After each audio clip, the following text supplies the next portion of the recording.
Hello, everyone. My name is Andrew, and it's great to be back. I finally got my certification. I've been studying very hard for. I plan to get more certifications, but I'm finally back in the room. It is 91 degrees in here. The air conditioning is turned off, just so you guys can hear me. I'm wearing a hat because my hair is it's messy. It's so bad. But today we're going to be talking about the Children of Shiunji family. It's on episode 11, I think, as we speak, so it's about almost done.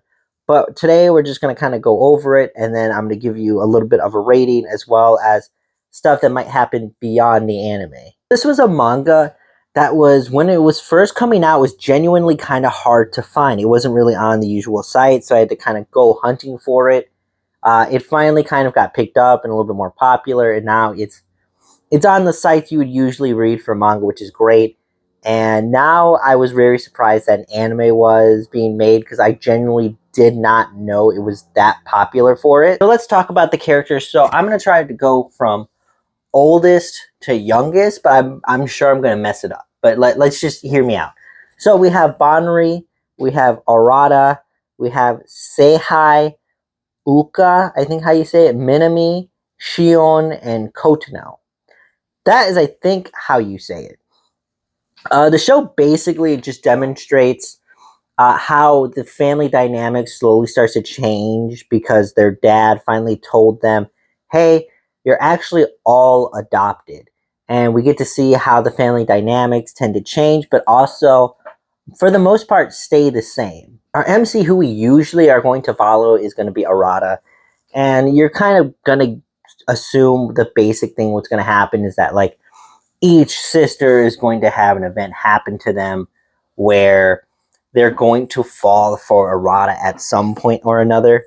And Arata just tries to keep that family dynamic in his head that they are sisters, that they are family. I'm going to try and be there for them for the most part. It does really do follow that for the sisters as well, where it's just like, we may not be actual sisters, but we've been sisters for so long since you guys are children. I'm still going to have that family support system for you. So Kotono has made her crush public to Arata before the family thing happened, but as time goes on, she's like, oh, I'm great. This is happy that we're adopted. I get to kind of try and pursue that. As well, there's Banri, who doesn't really like him. It's more of like a sisterly tease, as well as reporting back to the dad about how the family dynamics are going so far. The first major arc in the season is more than likely Minami's, which is she's a tennis ace.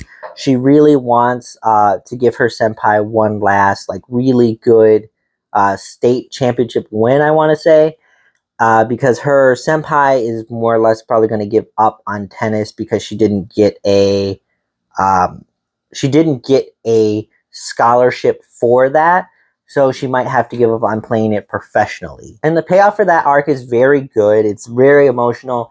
It handles the emotion well, which is very lost on some shows nowadays. The next arc is Uka's, which I actually it delves a little bit more into the family dynamic. But she skips class. She goes to the mountain by herself for a good number of days, kind of reliving some nostalgic feelings of, like, her dad, and telling her how, oh, I met, your mom here, and we, when you come to this mountain, you kind of meet your fated person. And she was like, maybe I'll meet my fated person.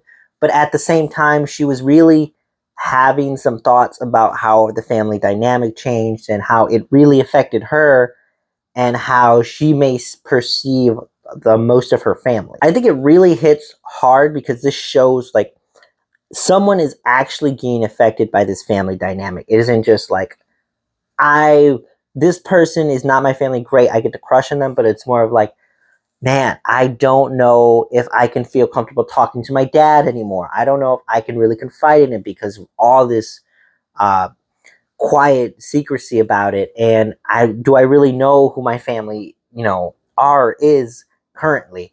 As well as, I think later on, it kind of talks a little bit into more of seeing if they want or are willing to kind of search for their real parents and stuff like that, which I don't think they handled as well, but I think they at least go into a decent direction about talking about it. The next arc will probably be Seiya's, which is her getting bullied because she's very smart, but she's not as emotional compared to the rest of them. They're very cool headed. So she is just like in that kind of bully zone. The next one after that might be Bonries, as far as I'm aware. I wish they would do a little bit more character development into Shion, because Shion is just kind of like, he's just kind of there. He's like the other brother. He's just there. He just exists. It doesn't really matter. Uh, which is why I didn't say anything, because he just kind of exists. He doesn't really do anything. Tell me what you guys think down below, whether it was bad or good, or any recommendations, as well as I am going to be possibly reviewing more comic books, because I've been getting the comic books, or maybe wrestling as well, because I've been kind of getting in and out back into wrestling. But I won't be able to stream anytime soon, because I got to buy another monitor, which I don't want to buy, but I probably should. But I hope your day is as awesome as you are, and I will see you in the next video.